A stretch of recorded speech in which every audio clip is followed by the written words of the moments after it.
Plus you can look to one side. I'm going to sit over here so I can read you the Hello, comments. live. 2 people are watching. There you Two go. people watching. Hi, this is Dave LaBelle. Thank you for joining us. This is going to be my first time doing this here at home. And I just wanted to give you an opportunity to ask questions, anything you want to talk about photography or photojournalism or books or writing. Laura Fong says, hello, David. Hi, Laura. I'm going to move closer. I still need to be closer. You're not. You're staying right where you are. I'm his tech guy for now. And I'm trying to explain the idea that this is casual and he's sitting here having a conversation, yet he's so used to Zoom. Now he wants his face as close as he is when he's Zooming. So now you guys can sit here, have a conversation.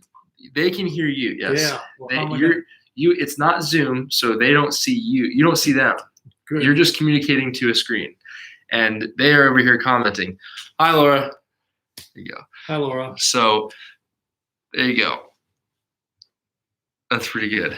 Yeah. Yes, I grew a lot compared to last time, probably. I can begin actually by answering. So, and keep in mind too, people are going to go back and watch this. Good. What we're talking about now, so you can just do your thing. So I can go wherever I want. Again, I want to answer one of the questions that somebody wrote very early, named Peggy Stevenson Blair, and she asked me the question. She said, "Why should people care about photojournalism in a world where everyone has a cell phone? And what does being a photojournalist do? What does the photojournalist do that somebody else can't do?" And I thought about this a lot, and I would say to begin with that people have had cameras a long time, and that didn't keep people from appreciating photojournalism in the last 30 or 40 years. There's the 2 words that come to mind for me are really witness and interpret. And the ability to witness both the good and the bad things that happen in the world, it's a really important and sober responsibility. Just because you have a cell phone doesn't mean that you're going to have the training or you're going to have the access to be able to go into these kind of events and interpret them in a way that is fair and honest and credible. So it doesn't really, sometimes I think we focus on the technology far more than we're focusing upon the skill and the background that is required to be able to tell stories in a good and honest way. And so I hope that this helps a little bit. Another word I just mentioned there was access. If you're able to get access to important events in the world, if you have a cell phone or whether you have a DSLR or whether you have a video camera, that's not really going to matter. It's having the ability, having the intelligence to put yourself in that kind of a position where you're able to record, a lot of things that really are going to end up being historical. So it's just not about the technology. That hasn't changed. I mean, it's wonderful that everybody has cell phones. It really is. It's great that they do. I think that there's going to be a lot of things that are captured both in still and video because of cell phones that we would never have had. And so I don't downplay those things. I think the heart of the question probably goes to, because newspapers have laid off so many people, that I think we get to thinking, we almost get bitter and say, well, there's no place for us anymore. And there's always going to be a place for great storytellers and for photojournalism. It's just the technology is going to change and the model changes. I mean, in the days of Life magazine, the photojournalist really was almost king, and because that was the way that we received so much of the information across the world. So the information carriers have changed through the years, and they're going to continue to change. But the people that are delivering, the information, that's where the focus should be. It should be on those people having the right heart and the right training, the right conscience, and again, that's never going to change. Unfortunately, some newspapers, when times got tough, they felt like they could eliminate photojournalists, and that would be the easiest thing to do, which was a foolish thing to do. So you have 5 people here now watching you live, yep. And if the 5 people want to comment something or ask in the live chat, that's the whole idea, is for you to have a conversation there through them. So if you guys want to, those of you watching, if you want to drop something in the chat below, any questions, any comments, anything like that, he's all yours. Yeah. I wish I could hear your voice. It'd be easier then, but I'll try to read whatever you say. I can read them to you. Well, you can just keep talking about whatever you want until they ask anything. Or do you want to? So, yeah, I'll tell you what you can do is recap the past 3 weeks for you and what the coronavirus has done to what you were doing. Well, we've seen a lot of work, a lot of good work by a lot of very courageous photographers during this virus. There are people that are risking their lives, both as doctors and nurses and helpers, but photojournalists as well. There's been a lot of people in different countries, particularly, and even in our own country, that have made some wonderful pictures. And I decided that I was going to go a different direction, and rather than try to document, people wearing masks and the things that people were doing right now, I decided that I was going to really just focus on things that I thought were good and they were beautiful. So I started. This is the day 44 for me. I started what I called was a gratitude journal. And it really was born out of a class at Campbellsville University. That's where we started this. But I think in the process of this, it helps me, and I think it's helped a lot of other people who hear the news. They hear the bad news. We know that the news is bad in many places, but to have the opportunity to focus on things that are good and that are lovely and meaningful is really good for our mental health. And so that's what I've decided to do this time. Besides that, I fall in that category where somebody who's over 60, they become a little more, probably more vulnerable to getting this. So Laura asked you what's making you happy these days, and so I guess that answers part of it. But do you want to talk about your daily photo walks? I think what's making me happy every day. First of all, I would say I'm almost giddy because I'm very happy. I'm an optimist to begin with, and when I get up every morning and I have a chance to kind of meditate and pray and read, and then when it starts daylight, I usually walk for about 3 miles. And I've been in a habit of this for several months now. I'm overwhelmed with joy. I'm overwhelmed with the peace and the goodness of being surrounded by nature. So sometimes I almost feel guilty because I'm not suffering what a lot of people are suffering. And it's not that I'm not aware of it, because I listen to the news and I read the news. So I do know what's happening, but I choose right now to be thankful and to live in the environment that I'm in. That really helps me a lot. So I'm very happy. Okay, you also had Melissa. I don't know how to say the last name. Solner. Yeah, Melissa. Hi, Melissa. She said, "Hi, David. I'm excited to hear your voice." Yeah, I'm excited to hear your voice too, Melissa. Even though I can't hear it, I hear it through your words, through your writing.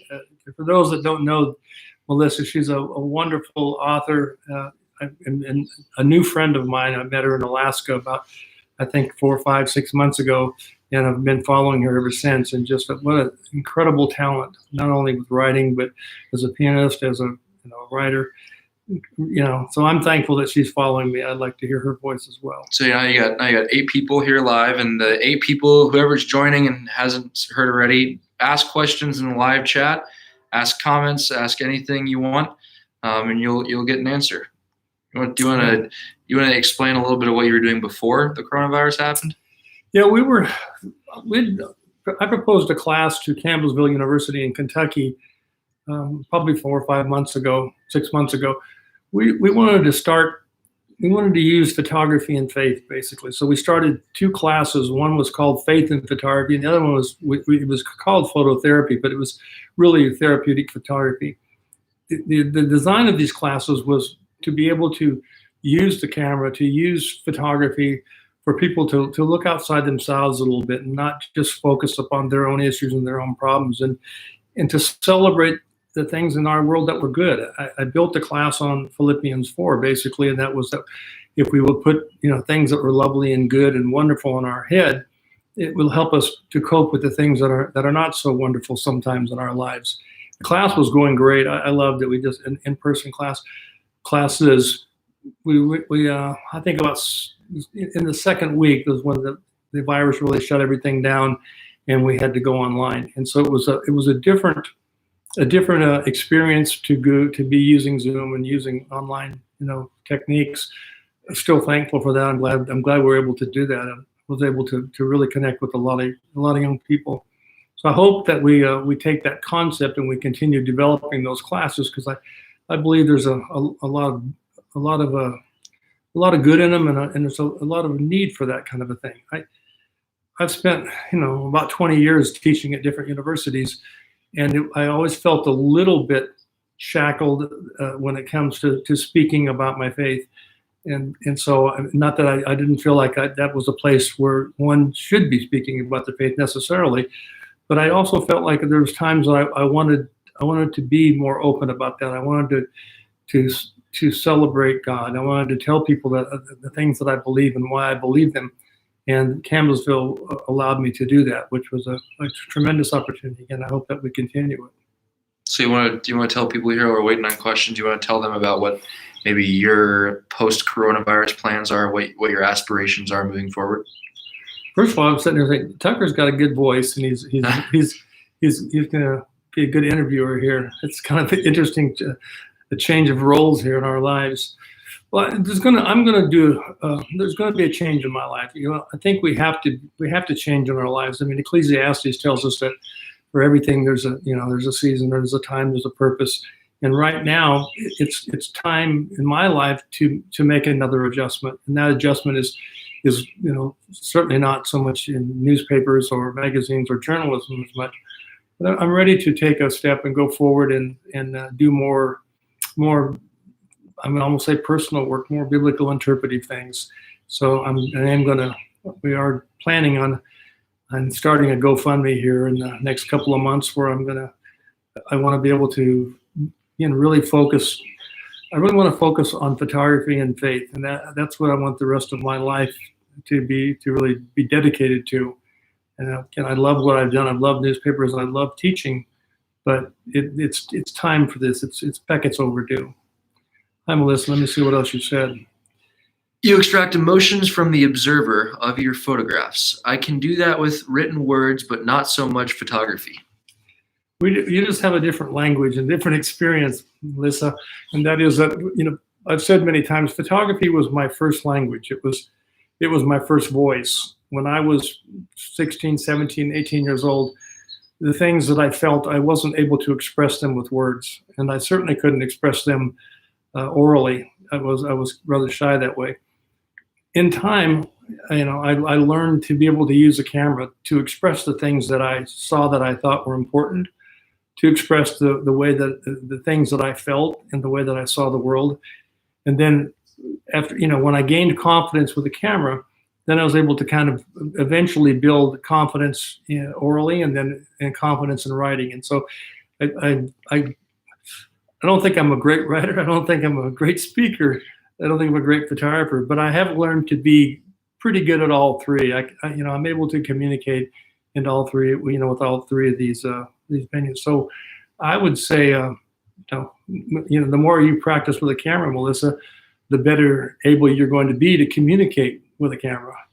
And just as the more that I practice with writing, the more I practice reading, the better I've become communicating with words. It's a similar process, but I think at the core of it, I mean, if a person has a heart and they have a desire and they want to communicate, then you're going to find the outlet for that. And people do it in different ways. If I could play the piano like Melissa does, I definitely could change a lot of hearts. She has an amazing ability to reach down and really connect with people. There you go. She says, I love how you share your faith. It really encourages me. Thank you, Melissa. Once again, I think, I thank God that He's allowed me to live this long, and He's allowed me to really become a better human being than I might have been 30 or 40 years ago. That's truly a blessing, and it's a time now for, I think, to be able to speak about one's faith, to be able to talk about the things that are really important to them. I mean, most people that know me, they'll know that I like to tease people. I'm a practical joker. I love baseball. I love watching the Dodgers and things. But beneath all that is really a core of a love for God and a love for human beings, and I think always a desire to figure out how do I do that better? How do I how can I be a better steward of the gifts that I've been blessed with? That's an ongoing prayer and an ongoing challenge for me. I want to use the time that I have. I want to use it wisely. I know the hourglass is running out. It's just a fact of life as you age. So it's not time to retire. It's not time to sit back and do nothing. It's a time to call upon those things that you've learned in your life and share them so that other people's lives might be better. Mm-hmm. And I've always tried to do that, but I think it's just a little more focused now than it has been in the past. One of the things that I have done, if anybody has been following this, is I've started posting things on YouTube, posting several, I guess we call them lectures. That's a fancy term for giving talks or lessons. I started with, I think the first one was on photographing moments, and then I started a series on composition. Again, these aren't state-of-the-art productions. They're not, it's not Disney or anything else, but they're very honest and they're very straightforward. And I use all, with the exception of like 3 pictures, I think so far I've used all of my own images, because I want to be able to tell people that, I want to be able to teach them by using the images that I've done. And so that I'm not just, calling on other experts. And I've done this throughout my life. That's what the Great Picture book is about. It's all images that are my images. And all the books that I've done they're never about ego. They're about how do I offer somebody something so that they can do what they do better. And again, this is consistent. I'm putting these up on YouTube so that, that people can use them and, that they can use them in classes, or they can learn, use them individually so they can get better. And I just figure that so many people have helped me along the way. So many people have given their time to teach me. And, there's been environments and institutions that have helped me and supported me. It's the least I can do is to give it back, is to be able to take some time now, see if I can't reorganize these things a little bit. They're really in kind of PowerPoint keynote presentations, again, and put them out there for people to use for as long as they want without charge. It's sort of my way of giving back a little bit. So for anyone joining, put the questions down there and get them answered. If you guys want to all comment where you're watching from, it'd be kind of cool to see across the map where everyone is watching live from. In the meantime, since we're at the 18-minute mark, do you want to briefly tell people who have not heard about your book or don't know the story behind it? Do you want to explain a little bit about what inspired you and the journey of your book being written? Yeah, the last book is called Bridges and Angels: The Story of Ruth, and it's for the most part it's a nonfiction story. I would say about 70% of it's nonfiction. It's a story about the flood that we were in 1969. It was a story about my mother disappearing and a story about how you deal with that and the hope that you have, and you're trying to find some kind of resolution with that. And I did this because I wanted to publish this at the 50th anniversary of her disappearance, the 50th anniversary of the flood. And so we were kind of sort of aggressive getting that out. It's very different. People would say, well, did you publish a book and it doesn't have any pictures in it? And I said, well, there's a picture on the cover and the back, but I said, there's a lot of pictures. They're just made with words. And so I think it's very visual. And I would hope that we'd look at it. Again, it's called Bridges and Angels: The Story of Ruth. And it's really about photojournalism, and it's also about, it's about dealing with life. It's about faith. It's about a lot of things. It's not just one thing necessarily. Well, I'd say unless we have anything else, we're at 20 minutes now. So if you have any closing thoughts or comments for everyone watching. Yeah, thank you for taking time out of your Saturday to look at this. And again, I'm going to be doing a lot more of this, I hope. Not maybe in this particular manner, I don't know. But I'm going to continue contributing now. Again, it's a time to go through and to edit what's happening, the images that I've made throughout my life, and put them in some kind of form and presentation that will be helpful to other people. And so hopefully you'll be hearing from me a lot. Greg Ebersole says, watching from hot Arizona, can't think of a profound question, but always good to hear you. Yeah, thank you, Greg. Greg is another wonderful guy, wonderful photographer with a great heart. And we share a lot of things. We both share, I think, a desire to love and follow God. So I appreciate Greg a lot. Well, any closing last comments or? Yeah. What about the last comments? Okay. It's all from Lake Wobegon. Yeah. All right. We'll again. This is my first time to go in this manner. So hopefully we'll work on this and we'll keep talking to you. And if you have questions and if there's things that you would like me to address that I've experienced throughout my career and that I can put in some kind of form to share, then let me know. Send me an email or send me a note, through some place, one of the venues, and I'll be glad to address those things. The mission is to help. The mission is to see you grow and feel more comfortable as photographers and human beings. Yeah. Thank you. All right.